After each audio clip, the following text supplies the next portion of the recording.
Hello అండి. ఎలా ఉన్నారు? నేనైతే బాగున్నాను. మీరు కూడా బాగుండాలని కోరుకుంటున్నాను. Welcome to Hema vlogs. రీసెంట్గా వచ్చిన సుమంత్ గారి అనగనగా మూవీ చూసానండి. ఈటీవీ విన్ యాప్లో వచ్చేసింది. ఇంతకీ ఈ సినిమా ఎలా ఉందంటే అంటే చాలా బాగుంది. ప్రస్తుతం మన జనరేషన్లో ప్రతి తండ్రి కొడుకు లేదా వాళ్ళ పిల్లలు పేరెంట్స్తో చూడాల్సిన సినిమా అండి ఇది. ఫస్ట్ హాఫ్ అయితే నాకు చాలా బాగా నచ్చింది. ఎందుకు నేను ఇంతలా చెప్తున్నానంటే వాళ్ళు పెట్టుకున్న కాన్సెప్ట్, స్కూల్ సిస్టమ్స్ అనేవి ఎలా ఉన్నాయి ప్రజెంట్ అనేవి చాలా క్రిస్టల్ అండ్ క్లియర్గా చూపించారు. ఫెయిల్యూర్స్, డల్లర్స్, రిజల్ట్స్ రావడానికి అంటే ప్రతి స్కూల్ వాళ్ళు ఎంత కథలు నడిపిస్తున్నారో ఆ కథలన్నీ కూడా చాలా ఇంట్రెస్టింగ్గా అనిపిస్తాయి. ప్రతి స్టూడెంట్ ఫేస్ చేసే ప్రాబ్లమ్స్ అన్ని చాలా నీట్గా చూపించారు. ముఖ్యంగా సుమంత్ గారి క్యారెక్టర్ అయితే చాలా బాగుంది. చదువుని బట్టి కొట్టకుండా కాన్సెప్ట్స్ని అర్థం చేసుకొని ఎలా చదువుకోవాలని చెప్పి చాలా బాగా కన్వే చేశారు. ముఖ్యంగా సబ్జెక్ట్ని ఒక స్టోరీలా చెప్తారు. దాని పిల్లలు ఎలా ఈజీగా అర్థం చేసుకుంటారో చాలా బాగా చూపించారండి. స్కూల్ మేనేజ్మెంట్ గురించి కూడా చాలా బాగా చూపించారు. ప్రస్తుతం ఉన్న స్కూల్లో పిల్లలు ఎలా చదువుతున్నారో చూసి వాళ్ళ చదువులకు తగ్గట్టు గ్రూప్స్ కింద డివైడ్ చేసి ఎవరైతే చదవని స్టూడెంట్స్ ఉంటారో వాళ్ళని రుద్దుతారు కదా గట్టిగా, అలా రుద్దకుండా పిల్లలకి ఏ విధంగా చెప్తే అర్థం చేసుకుంటారో అలా రుద్దడం వల్ల పిల్లలు ఎంత ప్రెజర్ ఫీల్ అవుతున్నారు అనేది క్లియర్గా చూపించారండి. మూవీ స్టోరీ ఏంటో ఇప్పుడు చెప్తాను వినండి. ఇది ఒక కార్పొరేట్ స్కూల్లో పనిచేసే టీచర్ యొక్క కథ. ఆ టీచర్ ఎవరంటే మన హీరో సుమంత్ గారు. కథలు బాగా చెప్తారట ఈయన.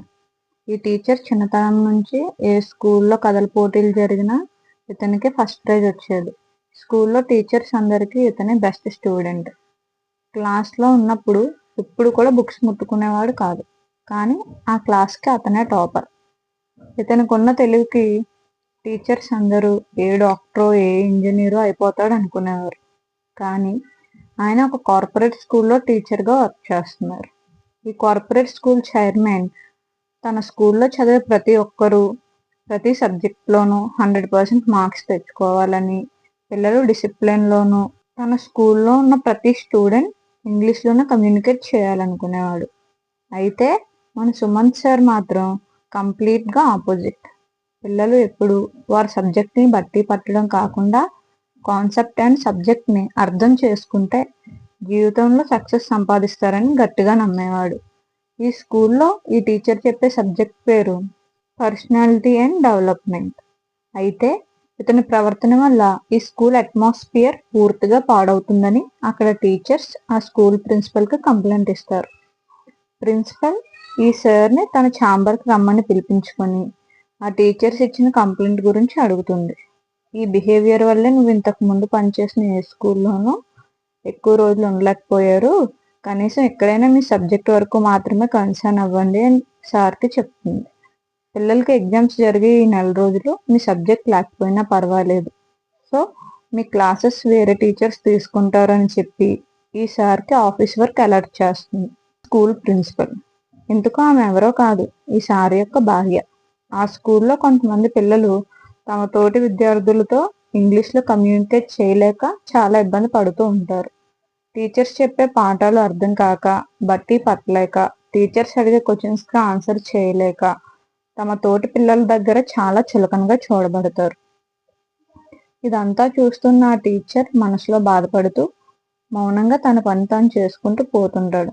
ఎప్పుడైనా తనకు అవకాశం దొరికితే తను ఏదో ఒక సబ్జెక్ట్ తీసుకొని దానిని కథల రూపంలో పిల్లలకి చెప్పి ఆ పిల్లలతో చాలా బాగా ఫ్రీగా మూవ్ అవుతూ ఉండేవాడు. అందువల్ల ఆ స్కూల్లో పిల్లలందరికీ ఈ సార్ అంటే చాలా ఇష్టం. ఈ సార్ వాళ్ళ బాబు కూడా ఇదే స్కూల్లో చదువుతూ ఉంటాడు. ఈ బాబు కూడా సేమ్ ఆ స్కూల్లో చెప్పే పాఠాలు అర్థం చేసుకోలేక చాలా ఇబ్బంది పడుతూ ఉంటాడు. స్కూల్ అయిపోయిన తర్వాత వాళ్ళ డాడీతో కలిసి ఇంటికి వెళ్తున్న సమయంలో ఆ రోజు జరిగే ప్రతి విషయాన్ని వాళ్ళ డాడీతో షేర్ చేసుకుంటూ ఉండేవాడు. డాడీ, స్కూల్లో టీచర్ ఏమైనా చదవమని చెప్తే అంతమంది పిల్లలను చూసి భయపడి ఏమీ చదవలేకపోతున్నాను డాడీ అని చెప్తాడు. నాకు నీలాగే కథలు చెప్పాలని ఉంటుంది, కానీ అంతమంది జనాలను చూస్తే భయమేస్తుంది అని తన తండ్రితో తన ఫీలింగ్స్ని షేర్ చేసుకుంటాడు.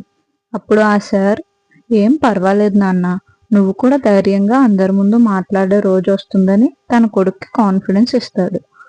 ఆ రోజు స్కూల్లో హాఫ్ ఇయర్లీ ఎగ్జామ్స్ స్టార్ట్ అవుతాయి. ఈసారి వాళ్ళ అబ్బాయి ఆ ఎగ్జామ్ సరిగ్గా రాయడు. తన ఆన్సర్ పేపర్ చూసిన వాళ్ళమ్మ, అదే ఆ స్కూల్ ప్రిన్సిపల్, ఇంటికి వచ్చాక ఆ పిల్లాడిపై కోప్పడుతుంది. అది చూసిన సార్ ఏం జరిగింది అని అడుగుతాడు. ఏం జరిగిందా, నువ్వు చూడకుండానే చదివి మీ స్కూల్లో టాపర్ అయ్యావంట. వీడు కూడా అలాగే టాపర్ అవుతానని ఏం చదవడం మానేశాడు. ఈరోజు ఎగ్జామ్లో కూడా ఏం రాయలేదని కోప్పడుతుంది. సరేలే, నేను చెప్తానులే కానీ ఇలా అరిస్తే ఎలా? నువ్వు స్కూల్లో ఉన్నట్టు ఇంట్లో కూడా ఉండకు. అయినా ఇలా బట్టి పట్టిస్తే ఏం చదువు వస్తుంది? కాన్సెప్ట్ అర్థమయ్యేలా చెప్తే సరిపోతుంది అని అంటాడు. ఆ మాటలు విన్న మేడంకి మరింత కోపం వచ్చేస్తుంది. ఓరి దేవుడో, నువ్వు ఆ మాట ఆపవయ్యా బాబు. ఇంకా పోనీ నువ్వు చెప్పిందే నిజం అంటే ఏవి రిజల్ట్స్ ఎక్కడున్నాయి? ఒక పిల్లాడికైనా అర్థమైందా? మార్క్స్ వచ్చాయా? నువ్వు మారువు అంటూ అక్కడి నుంచి వెళ్ళిపోతుంది. తరువాత ఆ పిల్లవాడు వాళ్ళ డాడీతో, నేను చదువుతున్నాను డాడీ, మధ్యలో కొన్ని మిస్ అయిపోతున్నాయి, వాటిని గుర్తుపెట్టుకున్న ప్రాసెస్లో మొత్తం అంతా మర్చిపోతున్నాను డాడీ అని అంటాడు. అప్పుడు ఆ సార్ తన కొడుకుతో, ఎవరు ఎన్ని చెప్పినా నువ్వు మాత్రం ఒక విషయం గుర్తుపెట్టుకో, నువ్వు మాత్రం ఏ విషయాన్ని బట్టి పట్టవద్దు. ఆ కాన్సెప్ట్ని అర్థం చేసుకుని చదవడానికే ప్రయత్నించు, సరేనా అని అంటాడు. అప్పుడు ఆ పిల్లవాడు, డాడీ, నువ్వు బుక్స్ చూడకుండా చదివి టాపర్ ఎలా అయ్యావు? కాన్సెప్ట్స్ అర్థం చేసుకునేవాడివా అని వాళ్ళ అబ్బాయి క్వశ్చన్ చేస్తాడు. అదేం లేదు నాన్న, నేను ప్రతి టాపిక్ని ఒక కథలా అనుకొని గుర్తుపెట్టుకునేవాడిని అంటాడు. ఆ కథలాగా, అదేలా అని అడుగుతాడు. ఎలాగంటే నీకు కష్టమైన టాపిక్ ఏంటి అని అడుగుతాడు. అప్పుడు ఆ పిల్లవాడు తనకు కష్టమైన టాపిక్ గురించి తన తండ్రితో చెప్తాడు. అప్పుడు ఆ టాపిక్ని ఈసారి ఒక కథలా మార్చి ఆ పిల్లవాడికి ఎక్స్ప్లెయిన్ చేస్తాడు. అది ఆ పిల్లాడికి చాలా బాగా అర్థమవుతుంది. మరి ఇలా స్కూల్లో ఎందుకు చెప్పరు డాడీ?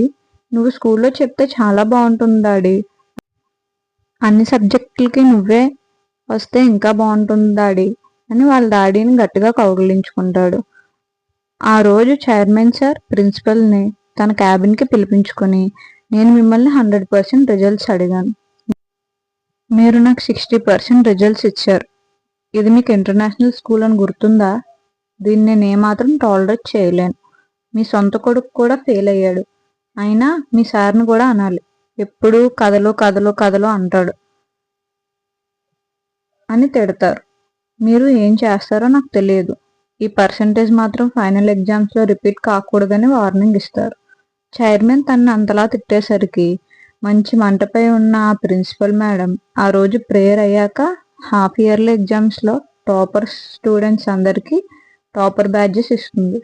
టాపర్స్ అందరికీ బ్యాడ్జెస్ ఇచ్చేసిన తర్వాత అక్కడ రిమైనింగ్ ఉన్న స్టూడెంట్స్కి బ్లాక్ బ్యాడ్జెస్ చూపిస్తూ, మన స్కూల్లో ప్రతి క్లాస్లోనూ లీస్ట్ వచ్చిన స్టూడెంట్స్కి ఈ బ్యాడ్జెస్ ఇస్తున్నాను. ఇది పెట్టుకుని స్కూల్కి వచ్చిన ప్రతిసారి మీరు పాస్ అవ్వడానికి ట్రై చేస్తారు అని, అప్పుడే మీకు చదువు విలువ తెలుస్తుందని చెప్పి ఆ స్కూల్లో లీస్ట్ ర్యాంక్ వచ్చిన వాళ్ళందరికీ బ్లాక్ బ్యాడ్జెస్ ఇస్తుంది. పాపం ఆ స్టూడెంట్స్ అందరూ తమ తోటి పిల్లల మధ్యలో ఆ బ్లాక్ బ్యాడ్జ్ని తీసుకోవడానికి డయాస్ ఎక్కేటప్పుడు చాలా చిన్నబోతారు. ఇదంతా చూస్తున్న మన సార్కి చాలా బాధేస్తుంది.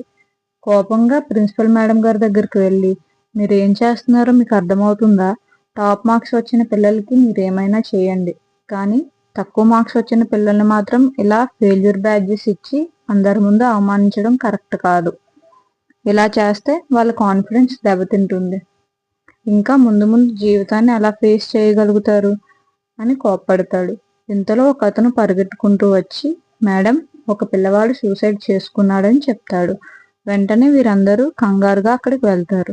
ఈసారి అయితే నా కొడుకు అని చేసుకున్నాడా అని చాలా భయపడిపోతాడు. ఎందుకంటే ఆ ఫెయిల్యూర్ బ్యాచ్ తన కొడుకు కూడా పెడుతుంది ప్రిన్సిపల్ మేడం. అదృష్టం బాగుండి ఆ సూసైడ్ చేసుకున్న పిల్లవాడు ప్రాణాపాయం నుండి బయటపడతాడు. ఈ విషయం తెలిసిన స్కూల్ చైర్మన్ ప్రిన్సిపల్ మేడంకి మళ్ళీ వార్నింగ్ ఇస్తారు. ఈ సూసైడ్ చేసుకున్న పిల్లాడిని 2 వీక్స్ సస్పెండ్ చేయమని ఆమెతో చెప్తారు. ఆమె సరే అని ఆ పిల్లాడిని స్కూల్ నుంచి 2 వీక్స్ సస్పెండ్ చేస్తుంది. ఆ పిల్లాడిని ఎందుకు సస్పెండ్ చేసావంటూ ప్రిన్సిపల్తో ఈసారి గొడవ పడతారు. ఈ స్కూల్కి ప్రిన్సిపల్ నేను, ఏం చేయాలో నాకు బాగా తెలుసు, నువ్వు నాకు ఏం చెప్పాల్సిన అవసరం లేదు, అసలు నువ్వు ఇక్కడ ఉండటానికి కారణం నేను అని ఆ ప్రిన్సిపల్ సార్తో అంటుంది. ఆ మాటలకి సార్ తన జాబ్ రిజైన్ చేసి వెళ్ళిపోతాడు. ఆ రోజు నుంచి ఈ భార్యాభర్తల మధ్య మాటలుండవు. అయితే ఈ సార్ మాత్రం ఫ్రెండ్ వాళ్ళ ప్లేస్లో ట్యూషన్స్ చెప్పడం స్టార్ట్ చేస్తారు.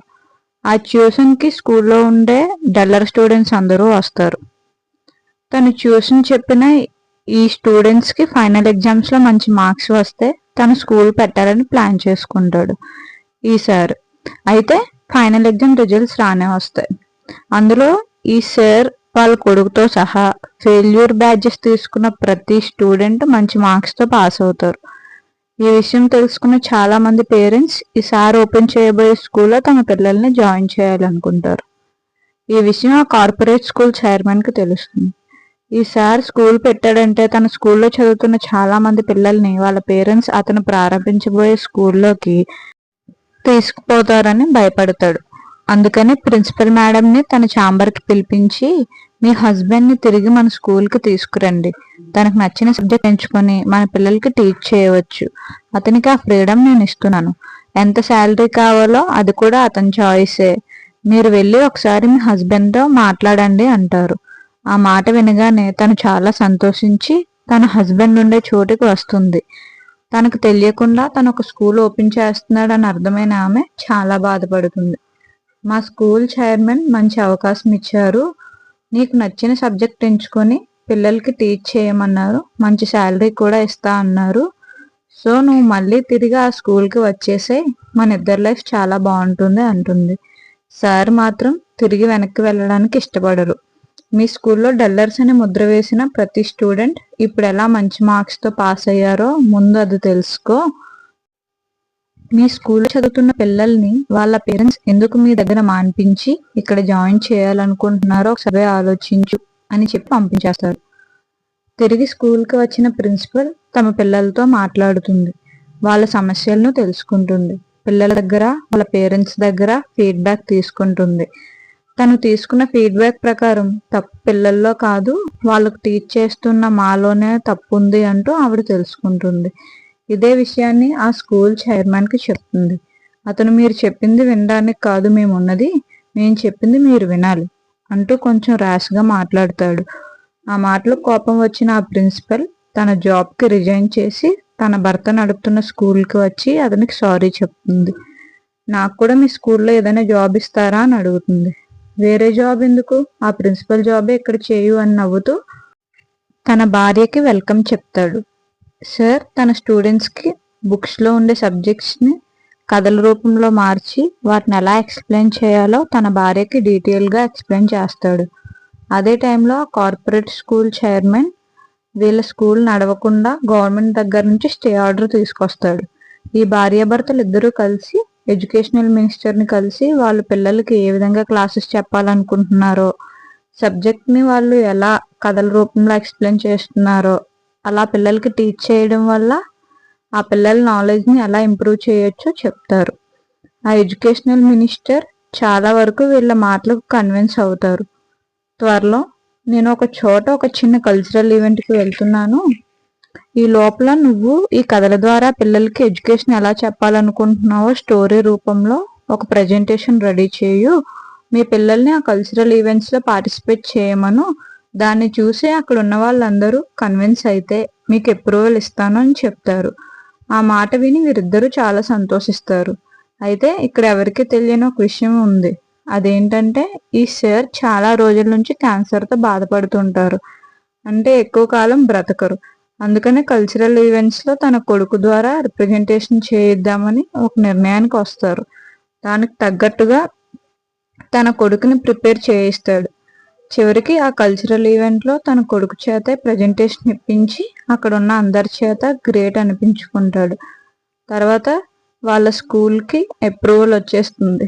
ఈ కల్చరల్ ఈవెంట్స్కి అటెండ్ అయిన ఆ కార్పొరేట్ స్కూల్ చైర్మన్లో కూడా చాలా మార్పు వస్తుంది. ఆ స్కూల్ జోలికి ఆయన కూడా వెళ్ళడు. ఇప్పుడు సార్ పెట్టిన స్కూల్ చాలా బాగా రన్ అవుతుంది. ఈ మూవీ లాస్ట్లో ఒక మంచి క్లైమాక్స్ ఉంటుంది. అదే తండ్రి కొడుకుల మధ్య బాండ్ గురించి చాలా ఎమోషనల్ చేస్తారు. మూవీ అయితే చాలా బాగుంది, మీకు కూడా నచ్చుతుంది అనుకుంటున్నాను. నా రివ్యూ కనుక మీకు నచ్చినట్టయితే ఖచ్చితంగా లైక్ చేయండి. ఏమైనా తప్పులు ఉంటే కామెంట్ చేయండి. నెక్స్ట్ టైం నేను ఏ మూవీ గురించి అయినా రివ్యూ చెప్పే దాంట్లో నేను కరెక్ట్ చేసుకొని రివ్యూ చేస్తాను. మీ ఒపీనియన్ ఏంటనేది తప్పకుండా కామెంట్ చేయండి. Thanks for watching.